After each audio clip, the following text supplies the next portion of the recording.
histórias. Vou passar verso por verso aqui, parágrafo por parágrafo do Asmítica e a gente vai discutindo, destrinchando. Uma coisa muito importante é que essa discussão ela não esgota o assunto, não esgota esses versos. Eles não servem então para colocar o conteúdo dentro de uma caixinha, né? Essa é a explicação desse verso. Não, é uma história sobre o verso. Então, primeiramente, nós humanos somos seres de mito e lenda. O que isso quer dizer? O próprio fato de ser humano, sou o ser humano, o que é ser humano? Isso já envolve uma narrativa por trás, já envolve uma história, uma mitologia. Porque o conceito de humano, biologicamente, ele não é tão sólido quanto parece. Se a gente olhar, em que ponto que os ancestrais ali, os hominídeos, hominidae, em que ponto que se tornou humano? A gente não sabe, tá? E uma coisa que é interessante é que muitos símbolos, eles são anteriores à espécie humana propriamente dita, né, Homo sapiens sapiens, como o símbolo da árvore, o símbolo do dragão, o símbolo da serpente, tudo isso é muito, muito mais antigo do que a civilização e muito mais antigo até do que a espécie humana. Então, construímos nossos mundos, sociedades e até nós mesmos através das histórias que contamos e compartilhamos. Inclusive, as histórias que nós contamos e compartilhamos, elas que dão a liga, no fim das contas, para as sociedades. Elas estão na base dos mundos, estão na base do paradigma que a gente usa para construir um mundo. E, inclusive, a história que nós contamos sobre nós mesmos.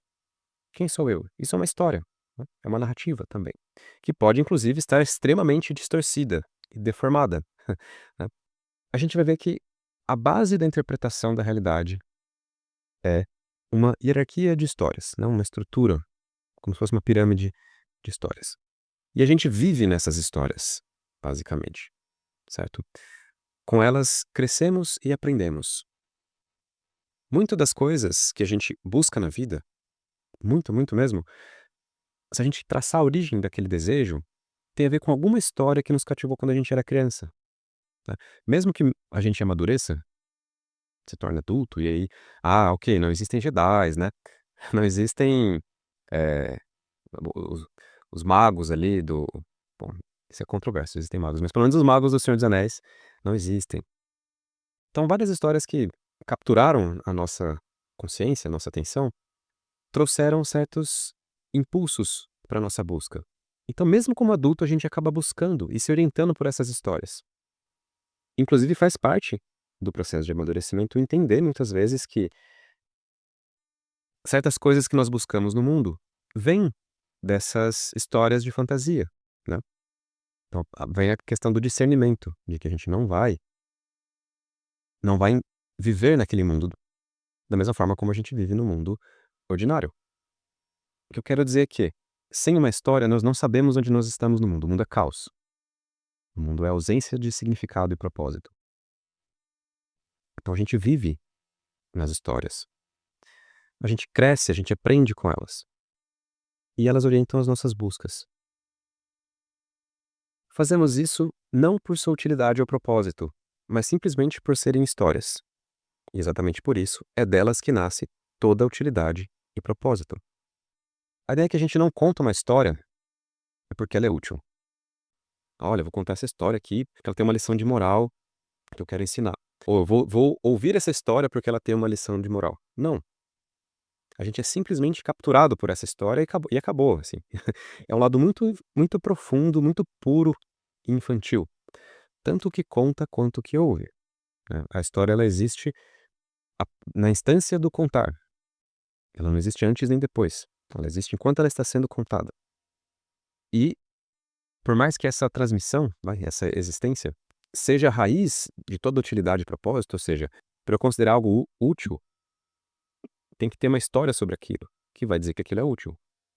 Ou, para orientar o meu propósito em direção a algo, isso também está sendo conduzido por uma história.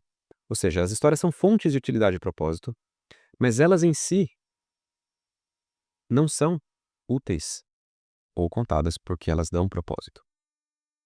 Isso é muito importante, muito importante. Porque senão a gente derruba a história. A gente vai ver mais pra frente que isso pode acontecer, transformar a história num pseudomito, ou seja, tentar derrubar ela dentro de uma interpretação, dentro de um molde finito. E ela perde esse caráter de fonte, ela perde esse caráter de estímulo à criatividade, de estímulo a uma reinterpretação do mundo e assim por diante. No fundo é simples, se eu defino uma utilidade e propósito específicos, né, aqui, quer dizer que eu estou me fechando àquilo, sendo que, pela própria natureza das histórias, elas são fonte inesgotável de utilidade e propósito. Ou seja, você pode ouvir a mesma história várias e várias vezes e aquilo pode te trazer coisas novas, despertar coisas novas, caso você não derrube, digamos assim, ela dentro de uma caixinha. Que é o que as religiões tentam fazer, especialmente no sentido de ortodoxia. Pegam uma história mágica, de profundidade infinita, e tentam falar: olha, a interpretação correta e a única adequada é essa daqui. Pum, acabou, matou o espírito daquilo. Matou Jesus. As histórias não podem ser observadas de fora, impassivelmente. Aquele que ouve, se eu contar, torna-se imediatamente contador, pois deseja ele próprio contá-la com palavras e ações, na medida em que foi capturado. É o que a gente tinha acabado de falar. A história ela não existe como algo externo, né? Ah, tá aqui no livro. Não, o que tá no livro é um monte de letras. Então, conforme acontece a instância do contar, e você é capturado por essa história, aí sim ela passa a existir. Uma vez que nós, de fato, entramos na história por causa do contar, essa história entra na gente e nós próprios também tornamos o contador dessa história, porque a gente vai desejar recontar essa história, né? Olha só, vi um filme muito legal, não dá aquela vontade de contar essa história para alguém, ou no mínimo levar a pessoa para ver o mesmo filme, para ler o mesmo livro? É isso. E o nosso desejo de contar, de recontar essa história, com as nossas próprias palavras, às vezes, é proporcional ao quanto aquela história nos capturou, quanto com essa história nos tocou, no fim das contas. Entrou em ressonância com os símbolos internos, com o inconsciente, com as estruturas profundas do inconsciente. E muitas vezes a gente não consegue se conter, simplesmente, né? E nós podemos contar essa história não apenas com as nossas palavras, olha, esse aqui é o Chapeuzinho Vermelho, assim, assim, assado, mas com as nossas ações. Porque uma vez que a história entrou dentro da gente, ela nos transformou. E esse é um processo irreversível. É nesse sentido. Você não consegue observá-la de fora. Uma vez que você entrou em contato, ela já entrou em você e já te transformou. E ela vai mudar as suas ações e assim por diante. Claro, tem a medida. Algumas transformam a nossa vida e a forma de ver o mundo, e outras vão transformar de maneira um pouco mais simples, mais sutil. Assim, a história modifica aquele que ouve tanto quanto é por ele modificada, a cada instância do seu contar. Já que a história é um processo dinâmico que acontece entre o contador da história e o ouvinte da história, a cada vez que a história é contada é uma história diferente no fim das contas, porque o contador mudou e o ouvinte também mudou. Então são duas pessoas diferentes. Por isso nunca é a mesma história. E ela nunca, lógico, tem a questão óbvia dela ser contada com palavras diferentes, mas também tem a questão de aquele que está contando é outro, aquele que está ouvindo é outro. Então percebam que essa história, essa questão do contar a história, ela bebe diretamente do dinamismo ali que está na base da fonte da existência. É uma coisa muito profunda. Até porque, no fim das contas, a gente vai ver que as histórias estão associadas justamente à ideia da experiência da realidade. A experiência é a base da realidade. Cada história que nos captura arrasta para um novo mundo, um novo tempo e uma nova vida, despertando no profundo da alma a lembrança de coisas antigas e há muito esquecidas. Dos símbolos, arquétipos e as memórias também.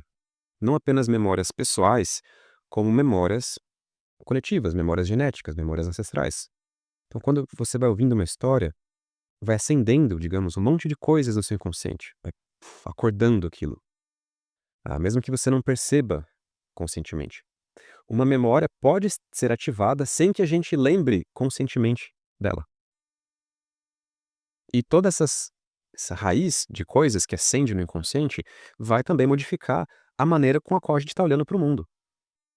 O nosso referencial, o nosso paradigma vai ser afetado justamente por essas memórias e arquétipos símbolos que estão ativados pela história.